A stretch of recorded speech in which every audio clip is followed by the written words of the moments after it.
Hello friends, if you're new to my channel, welcome. Thank you for stopping by. I hope you enjoy it. Why don't you go down and hit the subscribe button and ring the bell so you don't miss any episodes. For my fans and subscribers, welcome back. I do appreciate you. Today's topic, Yahweh and Baal Imagery. Not much else I need to say. Well, let's get on with the video. In the Ugaritic texts, the Baal cycle consists of three main sections. The first tells of a conflict between Yam, the sea god, and Baal, in which Baal is victorious and crowned king. Following this, in the second cycle, people build a house for Baal on Mount Zaphon. The third cycle tells of Baal's conflict with Mot, god of the underworld. Mot swallows Baal, which results in rain not falling. However, Baal experiences a resurrection, which is indicated by the return of the rain and guarantee of fertility. Each has echoes in the Old Testament. Psalm 104:3 depicts Yahweh riding a cloud chariot, an image that is directly borrowed from Baal. The majority of scholars agree that Baal's main epithet can be translated as, quote, rider of the clouds, end quote. The same verse talks of Yahweh riding on the, quote, wings of the wind, end quote.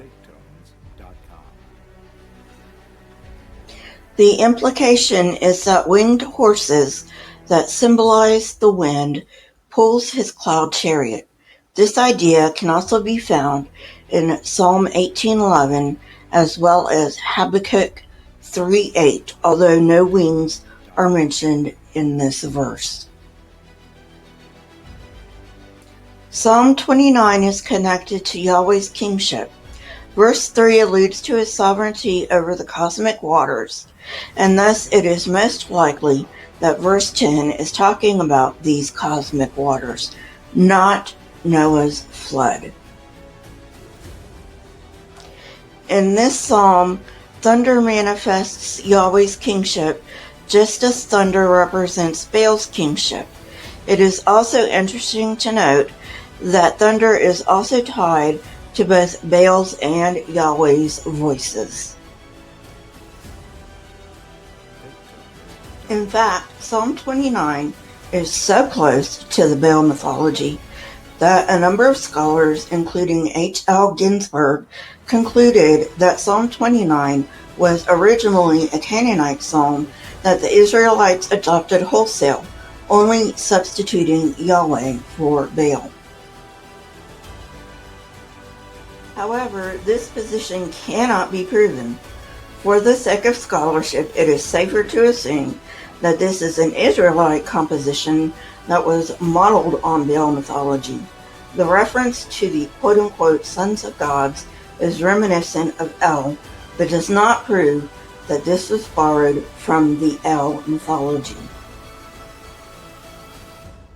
In the Old Testament, we find allusions to Yahweh battling a dragon. This dragon symbolizes different things at different times. For example, sometimes this dragon is referenced alongside the creation of the world, while at other times it symbolizes a hostile nation. Occasionally, and only occasionally, this dragon even refers to a hostile power at the end of the world. Before finding the Ugaritic texts, some scholars hypothesized that this depiction of Yahweh's battle with the dragon and the sea was borrowed from a Babylonian myth, wherein Marduk's struggle with the female sea monster Tiamat preceded Marduk's creation of the world. Now, however, most archaeologists accept that the references to the divine conflict with a dragon came from Canaanite culture and myth. Sometimes the Old Testament refers to this dragon as Leviathan. Now listen very closely. Those of you who like Kent Hovind and Ken Ham, Leviathan is not a dinosaur. How do I know that? Well, a lot of reasons. But the first reason is it has more than one head. Psalm 74:14. While Psalm 74:14 is not clear on how many heads the dragon has, the Ugaritic texts tell us of a seven-headed dragon called Itin, frequently thought to be vocalized as Lotan or Lighten. The god Baal and goddess Anat defeated this dragon. We have only brief glimpses of Baal and Anat's victory over Leviathan, but these texts give a detailed description of Baal's victory over Yam. While the latter account is probably not a creation account, it is possible that the former is associated with creation. The Psalms mention Yahweh's conflict with the dragon and the sea at creation a number of times. Psalms 74:12 through 17 and Psalm 89:10 through 15 tell of Yahweh defeating the dragon or Leviathan. Leviathan is also sometimes referred to as Rahab. This gave the Jews hope, assuring them that Yahweh was still in control during the exile, when the temple and the Davidic monarchy had come to an end. This motif had been well established before the exile, as can be seen in Psalm 93, 3-4, 65, 6 and 7, and 104, 6 through 9. These set the conflict at creation, while Psalm 29, 3 and 10 associate this with Yahweh's lordship. Job also records Yahweh's struggle with the dragon and the sea. See Job 3:8, 7:12, 9:8 and 13, 26:12-13, 38, 8 through 11, and 40:15 through 41:26. The wisdom literature, of which the book of Job is a part, presupposes God as creator. For sake of completeness, several Old Testament passages do not put the conflict between God and the dragon at creation. Instead of depicting a conflict, these passages depict Yahweh as controlling the waters at creation. The writer of Isaiah projects the divine conflict between Yahweh and the dragon into the future. To do this, he uses the language of Leviathan that is very reminiscent of the Baal epic written nearly 1,000 years earlier. Although the Leviathan is imaginary, it symbolizes a political power that must be overcome at the end of time.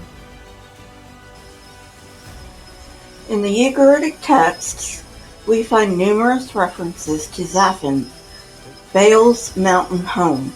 Scholars generally accepted that this referred to Jebel el-Akra, the highest mountain in Syria.